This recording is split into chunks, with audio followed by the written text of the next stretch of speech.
a biblical perspective on life, culture and current events. This is 2020 on Vision. Well, it's Marriage Week, so I'll focus today on what it takes to make your marriage deeper and stronger. I'm sure many of us have had the idea there might be another way to think of fighting in our marriages. Well, today we look at not fighting with each other, but fighting for a marriage. To speak about this in 10 ways to value your marriage are Brett and Kate Ryan from Focus on the Family. We'll open up talkback lines now for your questions and comments with Brett and Kate on 1800 316 316, and you can shoot us a text at 0447 488 316. So with that, we welcome to 2020 our special guests, leaders of Focus on the Family Australia, Brett and Kate Ryan. Welcome to 2020. It's a pleasure being with you, and unfortunately, Kate has had to send her apologies. We hosted a marriage retreat over the weekend, and we teamed up with Vision and got some wonderful stories to share about our marriage retreat. But as a result of giving out, her voice is so strained, and it doesn't sound great for radio not to have a voice. Well, may the Lord touch her and heal her quickly. Amen? Amen. Amen. So this weekend, can you tell us quickly before we dive into these 10 thoughts around ways to value your marriage? I understand that you guys at Focus on the Family are running a live stream date night. Can you tell us what that's all about, mate? That was a possibility that we're going to be postponing that for now. We've got an online retreat that or an online course that they can do, but we're going to be putting it on hold because of the busyness of life, and we're actually off to Tasmania next weekend as well. So we've had to actually say, we can't do it all, but the marriage retreat, which we did in partnership with Vision, was a wonderful opportunity. And we had people, even though it was hosted in Melbourne, we had 19 couples, and only 4 of them lived in Melbourne. Everyone else lived everywhere else around Australia. We had up in a number from Queensland, a number from New South Wales, country Victoria, as far as Perth as well. So we had a number of people and just coming along to invest in their relationship, and people came with real pain, and but they left with hope. And that was some of the key words that people were saying. I was apprehensive, I was anxious, but I'm leaving resourced, encouraged, and hopeful for the future. And that's we do our part, but God does the rest. And so we love to be able to do that. We look forward to exploring that into 2026. Well, we praise God for the heavy lifting that you guys do at Focus on the Family, because it does have a great trickle-down effect as it goes out into the community. And so let's have a look right now at these 10 ways of fighting for your marriage. Now, we've got about 5 minutes before the next break, so let's get started and we'll come back and see what we can get done then, mate. Yeah, well, I think the first one is value your marriage. Sometimes we can take one another for granted and we don't really enjoy each other's company as much as we could or should in our relationship. So really value your marriage. It talks about guarding your heart, for it is the wellspring of life. And so we guard our heart to be protective, not to stray our eyes or look at and think about, is the grass greener on the other side? But we really need to share the highs, the lows together, the fun, the laughter. It says in Proverbs, a merry heart doeth good like a medicine. So when was the last time you had that good old laughter? And we also know that there's the physical intimacy that we can enjoy. We shouldn't take that for granted. It's something that God has ordained. And we also know that just simple being good friends is a really great start for a relationship. And in fact, marriages that actually have that friendship last a lifetime, because it's not only just doing life as husband and wife, but you're doing it with your best friend. Doing life with your best friend. Well, it's everybody's dream to go through life with their marriage like that, and valuing the marriage being the starting point of it. What would be the next point there, mate? I think it sounds like a negative, but taking the word divorce off the table. Yeah. We at Focus get to hear a lot of people say, if you don't do such and such, I'm going to divorce you. And they threaten it like it's something simple, something easy to do. It is not easy. It is painful. It is expensive, not only financially, but it's expensive relationally, emotionally, psychologically. So we shouldn't actually even consider it as an option. Be committed. When they said, for better or for worse, for richer and poorer, in sickness and in health, till death do us part, either they were just words or you really meant it. And it's that covenantal relationship. So we should just take it out of our vocabulary and because the root word to, when you say, I'm making a decision, love is a decision. Many of your listeners may have heard that title, but love is a decision. It's saying I'm cutting off my ties from my family of origin. I'm cutting off my ties of things that will distract me, and I am choosing you to do life with, and doing it, as I said before, with your best friend. That's a great place to start. That conversation about divorce being, even just the word of it being thrown around, it sort of undermines the spiritual reality of what God declares marriage to be, where he takes two and makes them one. It sort of denies the foundations of that. Now, we don't want to go and say that all divorce is wrong, but because there is legitimacy around all kinds of violence, control issues. We're talking, cheating. There's a whole range of scriptural foundations for when that is permissible. But at the end of the day, we don't want to be looking for the first permissible door. We want to be continually looking to the grace of God for our marriage. What kind of advice would you give in this whole concept about not looking at divorce, but looking to the Lord? How does a couple who are at odds look to the Lord together? Yeah, there's a lot of different things. And in fact, we've actually, for Marriage Week, we've put together a 5-day devotional on marriage. And that's all available on our website at families.org.au. And the research actually says that couples that either pray together, serve God together, or alternatively do devotions together actually helps couples being strengthened. So the dividends are huge, but where does one start? A lot of times people say, I can't pray with my husband, or I can't pray with my wife, I'm so embarrassed, it's too intimate. That's true. It is an intimate thing. It's personal. It's powerful. And we need to be mindful that to grow together is such an important aspect. You are individuals with your own individual walk with God, but to do it together and to include him, it talks about a 3-corded strand is stronger. And where is God in your relationship? Is he on the outside, or is he on the center of your relationship? Yeah, thanks for that advice there. Just bringing him into the inner part of it. And for those who would be looking to get a hold of that little brochure that you just mentioned there, it's going to be families.org.au, correct? That's correct. Helping you make sense of life, culture, and current events from a biblical perspective. 2020 on Vision. And I think I'll just go back to when you're talking about divorce. You're so right. There are some legitimate reasons, but we just don't want to put that onto as part of, if you're doing well, we want to invest in a relationship. So talking about what we're doing for National Marriage Week is so important, because we don't want to take one another for granted. And the third one is staying alert. It says in 1 Peter, be alert and sober mind. The enemy, the devil, prowls around like a roaring lion, looking for someone to devour. And they're looking, and the enemy is looking for chinks in your armor, looking for things that can actually destroy your relationship. And that could be through, addictions, or looking at inappropriate images. It could be an emotional an affair in a share with something with another person. Now, that seems all negative, but we have to be alert to the enemy's vices, and he will want to destroy your relationship. So what God has ordained, what God has drawn together, let no man separate it says in the scriptures. And so we need to be very vigilant when it comes to our relationship. That is an extremely important point, and I want to just dig back into something you said at the beginning right there, and earlier on when you were on before. You made the point that divorce is costly. If there is someone that's out there today, if there are people out there across Australia who are listening in right now, contemplating divorce, it is often put forward in popular media as this thing of liberation or freedom, and I can get all of these benefits by ridding myself of the issues of marriage and the difficulties. But there are a lot of hidden pitfalls to divorce, and it is extremely costly. Yeah.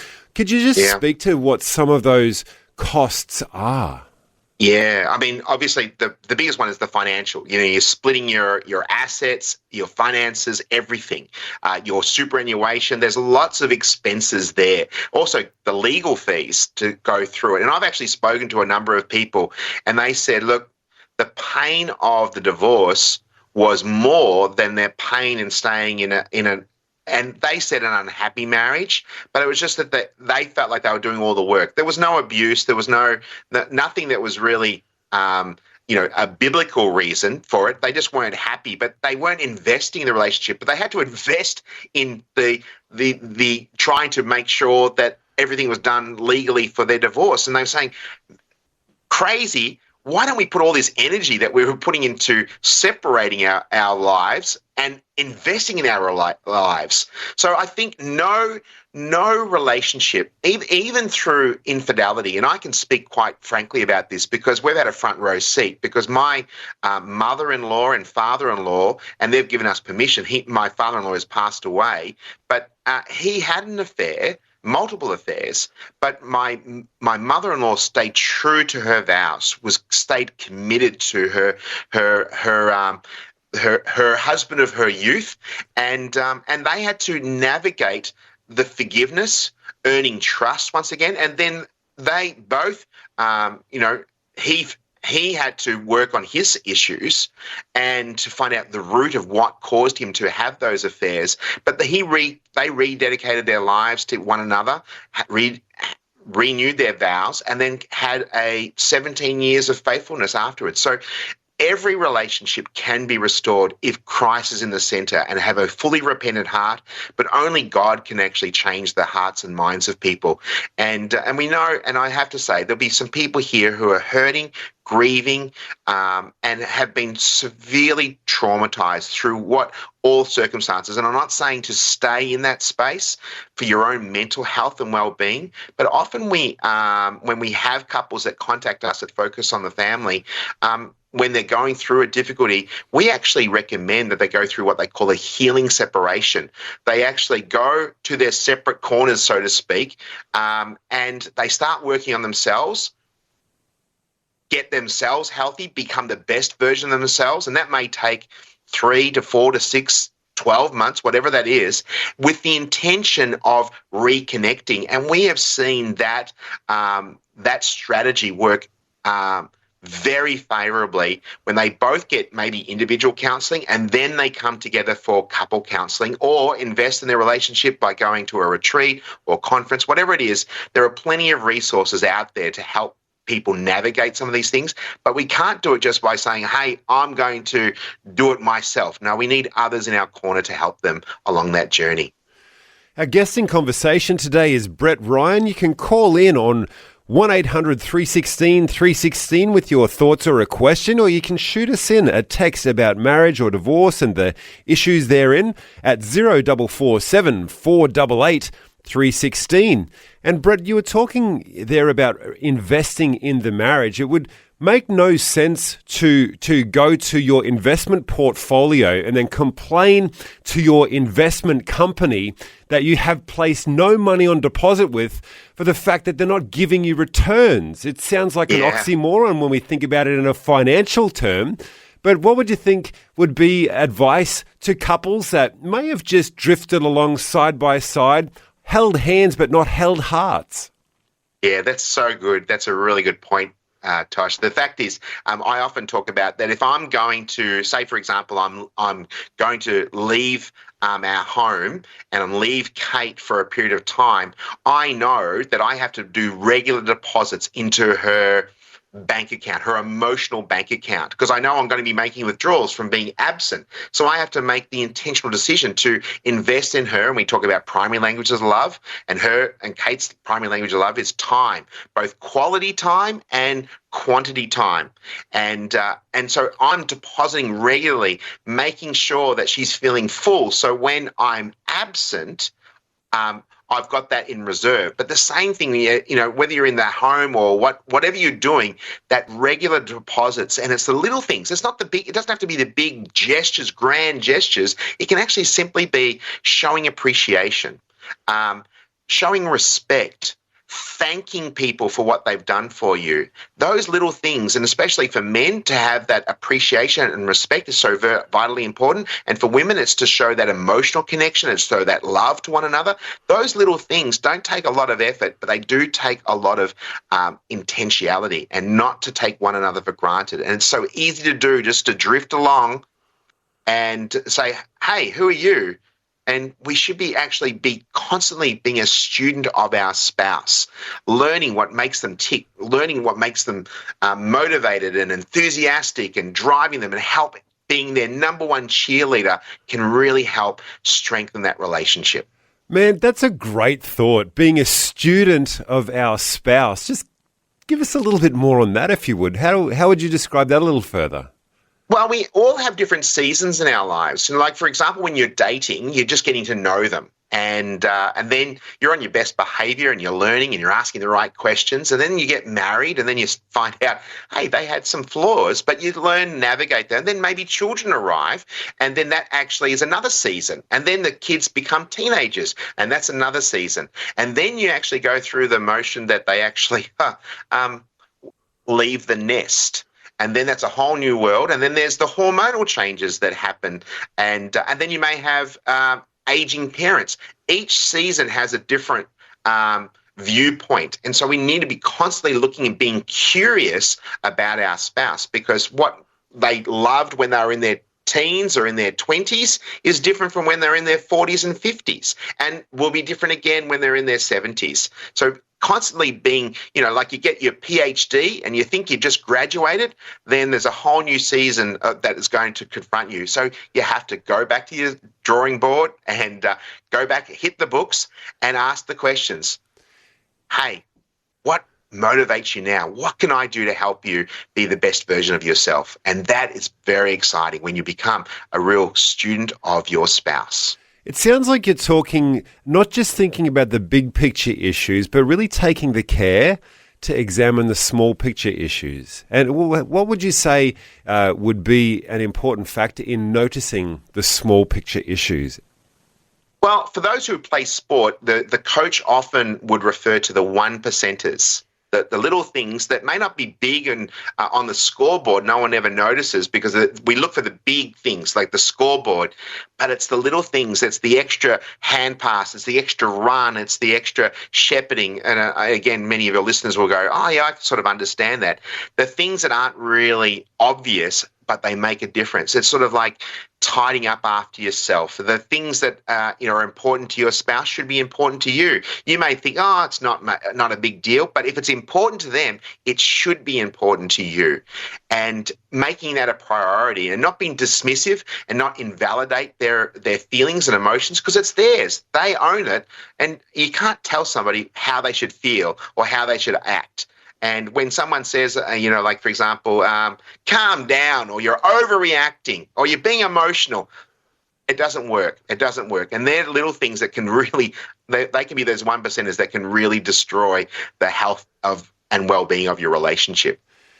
With our concept about stewarding each other and being the student of the other and caring for what matters to them, how would you speak to our audience now to, as seasons change, understand the different needs that they have? Because let's say a marriage has been going for 20 years or 30 years, they're not the same young lady or they're not the same young man that they married all those years ago. How does one need to keep their eyes constantly developing rather than perhaps focusing in just on the big picture issues?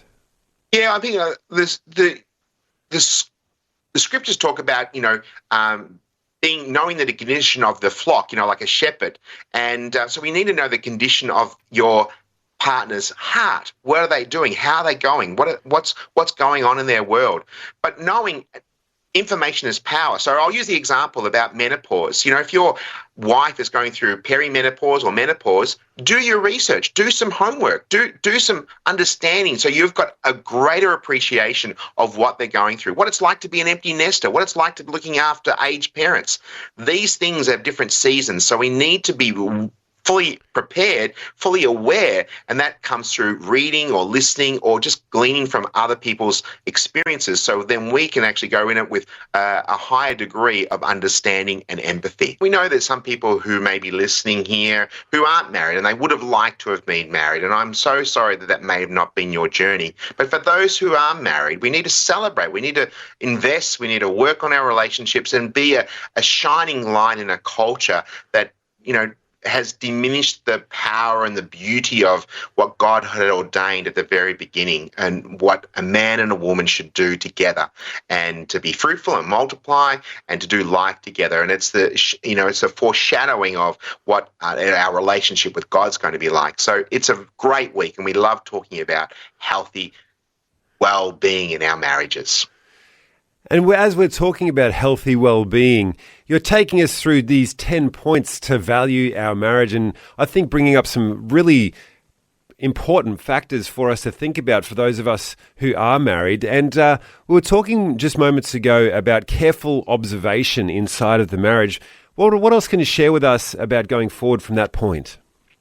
Well, on a slight extra thing to do, when you observe your marriage, you might have to do a bit of an audit to see how well you're going. And we actually have a free marriage assessment if anyone would like to do that. It doesn't cost any money, just a bit of time. You can fill out some questions. You can say, hey, here is our areas of strength, and here are some areas for growth, because we all could do. There are no perfect husbands, there are no perfect wives, there are no perfect marriages, but we do serve a perfect God. And Amen. to do a bit of a checkup, and that may be something that people could do, and maybe do a bit of an evaluation. I like to ask yourself the question, would you like to be married to you? And I know we think we think we're all God's gift, which we are God's gift, but we may not be thinking we think better than ourselves.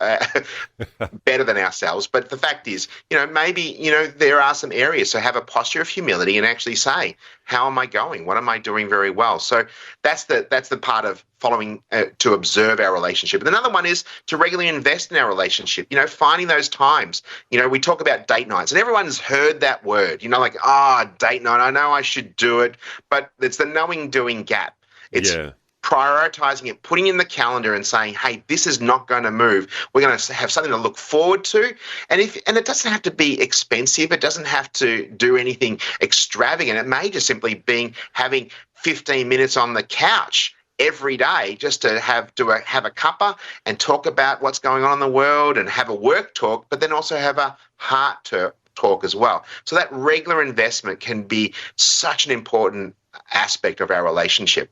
Let's say the heart talk has gone quiet for a little while. What would be your advice to the family, the marriage that's coming together to do the work talk business, talk turkey about money, but isn't really connecting yet, or hasn't connected for a while? What would your advice be for those the person who's listening in, who's thinking, okay, I've got to do this checkup, I've got to get reinvested?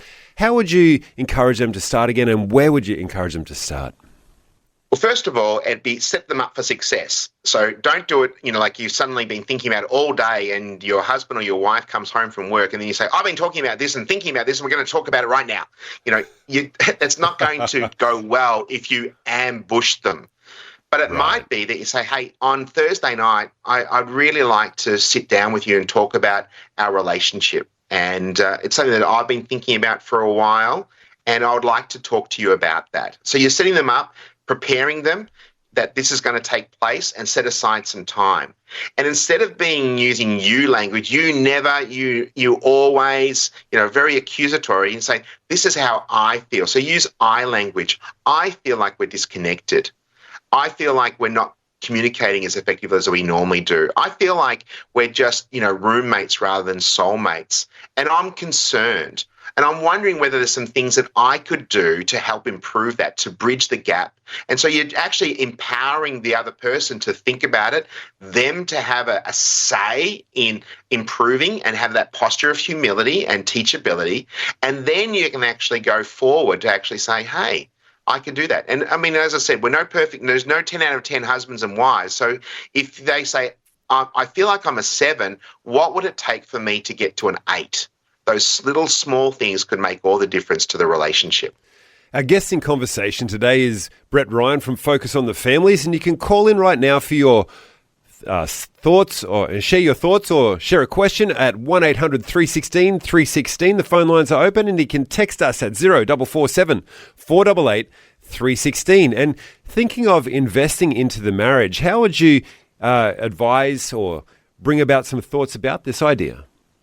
I love the idea that, I mean, a lot of people bring out the card, and men love this card where it says, wives, submit to your husbands. You know, they love bringing out that card, but forgetting that there's a verse ahead of it. It says, submit one to another out of reverence for Christ. So we're actually there to submit to one another. How can I serve you? How can I help you? Amen. How can I bring out the best in you? And if we do that mutually, it's not necessarily, there's a hierarchy. We serve God, ultimately, then we serve, husbands. We serve and lead our homes, but we shouldn't do that with an iron fist. We should do it with an open heart.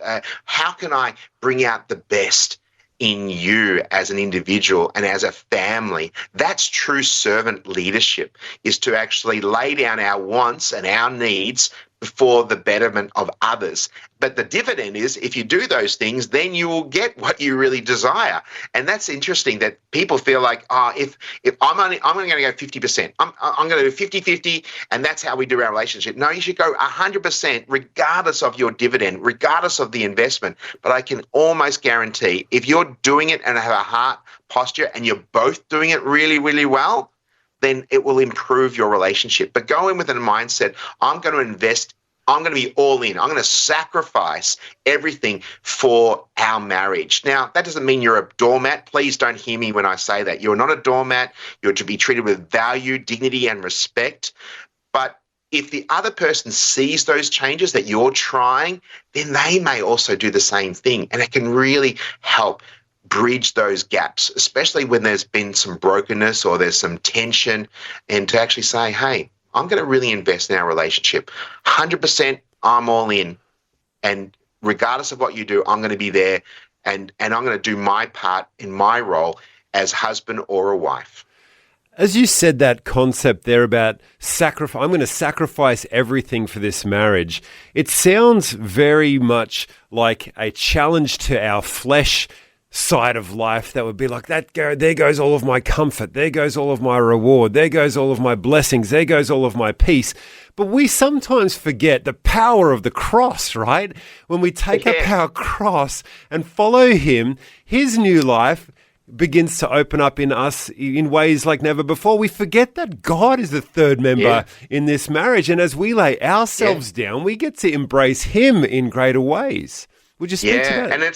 And in actual fact, that sacrifice, it's actually death.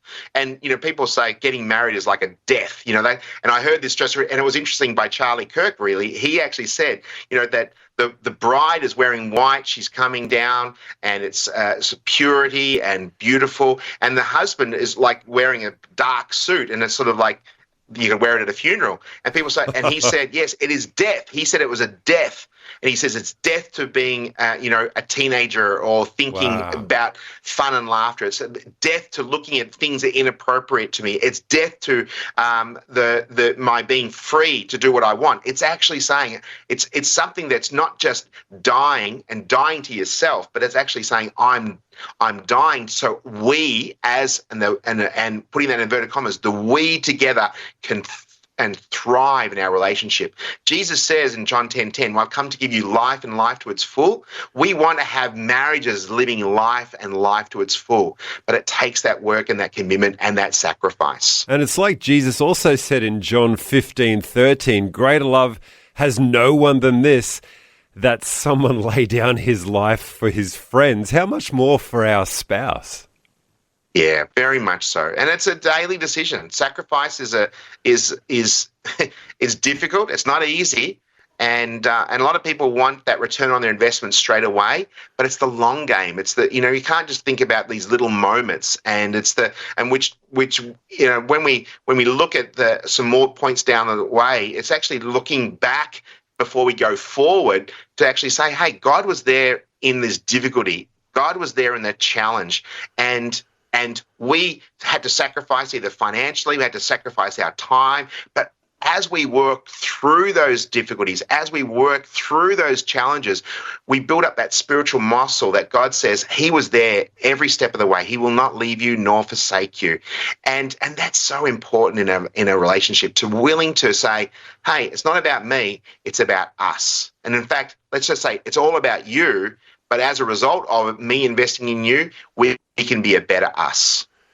Absolutely. And with the concept of regularly investing in our marriage, if we move on to the concept of protecting our marriage, how would you fill in that for our Vision family across Australia? Well, we talked about guarding your hearts, but, protecting your marriage is actually saying, hey, for every yes you say something to, you're saying no to something else. And we can be busy doing lots of good things, and it might be serving in the church, it may be volunteering, it actually may be helping a neighbour, it may be helping friends. But if your family are suffering as a result of all your yeses, it's going to have a cost. So those little threats of distractions, of busyness and unhealthiness and tiredness and fatigue, those type of things. So we need to protect our marriage. We need to protect ourselves. At the marriage retreat, we often talk about self-care. People say, well, that's being selfish. No. Caring for yourself is so vitally important, because you're going to be a better you as you look after yourself and have that Sabbath, have that rest, eat healthily, look after ourselves physically, emotionally, and relationally, and that helps protect the marriage in the long run. Brett, we've got a call coming in right now. We've got Melody, and she's calling in from South Australia. Melody, welcome to 2020. Did you have a question or a comment to share with Brett? Yeah. Oh, excuse me. Yes. My husband is in hospital at the moment with chronic emphysema, and also it's been impounded by pneumonia. They're sending him home today, and so I heard your guest saying, like when you hear your spouse being all uptight, you don't say calm down and that sort of thing, and it can't work. I get stressed out with things to do with myself, and it's aggravated sometimes by him and his sickness, and I've had these conversations with him before. Now, he's coming home this afternoon sometime when I'm asked to go, and when I get the phone call. And, he's been a rather sick person for a long time, and I'm thinking, I feel like I've got to, when he's in a bad mood, I feel like I've got to and he's telling me off and calling me whatever, I feel like I've just got to take the put down and try not to cry about it in front of him, and just take the put down. I feel like I just sort of just talk to somebody, just talk to God, just talk to somebody else, and just don't tell him and everything. And I've tried the I feel things as well. I've tried all those kind of things, and also I find it hard to try and look after myself, because I've got to, as soon as I do something, he needs me. So I find it blooming just about impossible for all of what I'm saying, including looking after myself. Yeah. Well, Melody, thank you so much for calling in, and thank you for sharing. And you really have followed your vows, for better or for worse, for better or for poorer, for riches and for sickness and health. And you've had plenty of sickness, and I know that has taken its toll. And I'm so sorry that, dare I say, your husband's taken advantage of that. And and it shouldn't be. You should be treated with high value. You should be treated with a high regard.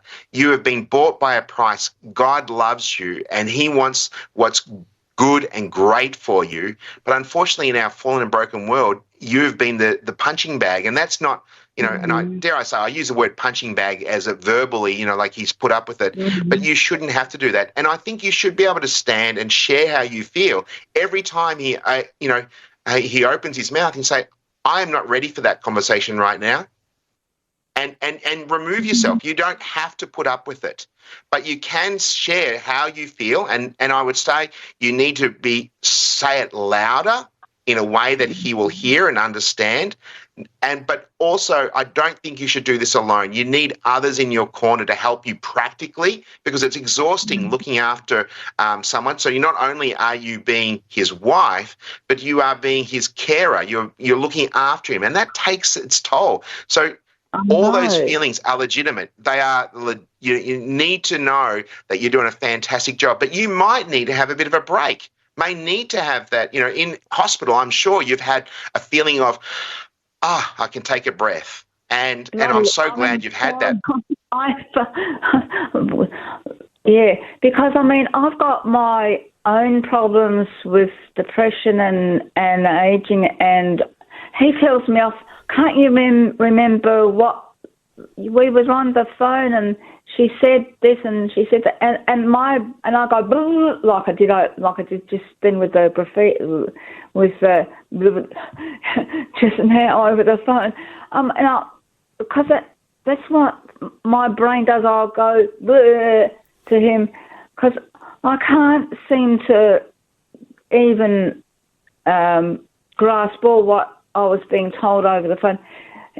You were just talking to her and she was just saying that, and I can't beg him loud at me and me getting louder and everything.